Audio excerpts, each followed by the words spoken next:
Michaela Vernava alongside the one and only Ricky Doyle in the Nesson studios as we head into Wild Card weekend. Ricky, we're going to do some fact or fiction predictions. I'm going to say a statement, a hypothetical, and I need you to tell me, in your opinion, fact or fiction and why. So the Cincinnati Bengals will be hosting their AFC North rival Pittsburgh Steelers.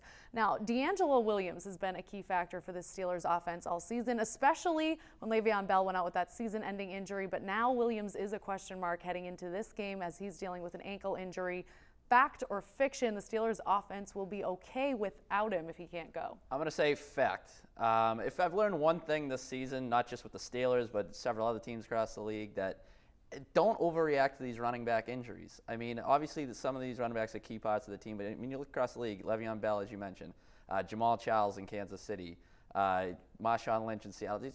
Teams have the ability to overcome these injuries, and especially a team like the Steelers who it's roughly 73% of their offense has been gained through the passing attack this year. So really, if the Steelers win this weekend, it's going to be through the year going against that Cincinnati pass defense. So no, I don't think it's going to be a huge issue. I'm going to say fact that Steelers going to be all right without D'Angelo Williams.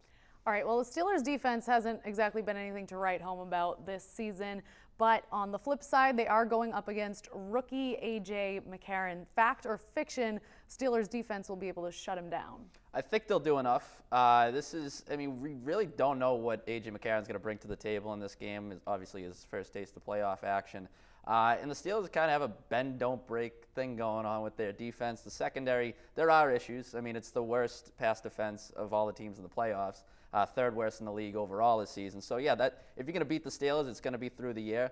But I'm just not sure A.J. McCarron's going to be able to do it.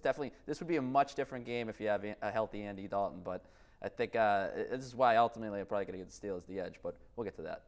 All right, well, at the end of the day, the Cincinnati Bengals, if there's two things that they do not do well, it's win playoff games and beat the Steelers. Since Marvin Lewis took over in 2003, Cincy is 0-6 in playoff games and 7-19 against Pittsburgh. Fact or fiction, history will repeat itself and Cincinnati's season will end this weekend. Yeah, sorry Bengals fans. I'm going to go with fact. I like Pittsburgh in this game for many of the reasons that I mentioned.